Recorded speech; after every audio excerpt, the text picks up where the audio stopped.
আপাতত এখন নিয়ন্ত্রণ ডিপ স্টেটের হাতেই। কৌশলগত জায়গাগুলোতে তাদের পছন্দের মানুষ বসাবে। জনাব গোলাম মাওলা রনি, যেমনটি এম এ আজিজ তুলে ধরছিল ডিপ স্টেটের কথা, ডিপ স্টেট আসলে কারা? ডিপ স্টেট কি আমাদের রাজনীতির নিয়ন্ত্রক?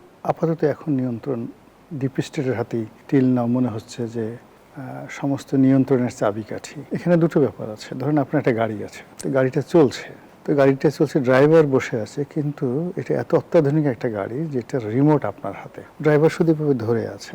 তো যখন মার্কিন যুক্তরাষ্ট্রের মতো কোনো একটা রাষ্ট্র তাদের যে ডিপ স্টেট পলিসি, অন্য একটা দেশের সরকার পরিবর্তন করা, সেই দেশের ভূমি দখল করা, সেই দেশের ভূসম্পত্তি এবং খনিজ দ্রব্য সেগুলো লুট করা এবং তাদের যে তাবেদার পুতুল সরকার সেখানে প্রতিষ্ঠিত করা, এই এজ এ হোল কম্বাইন্ড একটা কমপ্লেক্স এবং একটা কম্পোজিট যে প্যাকেজ, এটি আমেরিকার ভাষায় এটাকে বলা হয় ডিপ স্টেট। কোথাও যদি দেখা যাচ্ছে যে শেখ হাসিনার মতো ঘাড় তেড়া কোনো শাসক পেয়ে যায় বা মাদুরোর মতো ঘাড় তেড়া কোনো শাসক পেয়ে যায়, তখন তাদেরকে ক্ষমতাচ্যুত করার জন্য যে ধরনের ধ্বংসলীলা চালানো দরকার সেই কাজগুলো তারা করে। তো এই যে ধ্বংসলীলা করার জন্য বিদেশ থেকে সৈন্য আনা, অস্ত্র আনা, রাইফেল আনা, গোলাবারুদ আনা, বিলিয়ন বিলিয়ন ডলার খরচ করা এবং একটা দেশকে উত্তাল করে দেওয়া, এটা হলো একটা প্রস্তুতি ডিপ স্টেটের।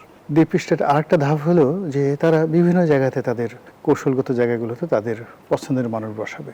সাংবাদিকরা তাদের ভাষায় কথা বলবে, সারাক্ষণ শুধু আমেরিকার প্রশংসা করবে, কবিরা কবিতা লিখবে, গায়করা গান রচনা করবে, অর্থনীতিবিদরা এমনভাবে সব তথ্য হাজির করবে যে আমেরিকার সাথে সম্পর্ক ছাড়া, বিশ্বব্যাংক IMF এর সাথে সম্পর্ক ছাড়া একটা মিনিটে বাংলাদেশ টিকতে পারবে না। রাজনীতিবিদরা সেই দাড়ি থাকুক টুপি থাকুক, ডাজ নট ম্যাটার, তারা মানে যত বড় বড় মিষ্টি মিষ্টি কথা বলবে, কিন্তু তলে তলে বলবে American champagne is very good, American whisky এর চেয়ে ভালো কোনো হুইস্কি নাই, বার্গার যদি বাঁচতে চাও বার্গার খাও, KFC খাও, পিৎজা হাট খাও, ম্যাকডোনাল্ডস খাও, আর যদি পারো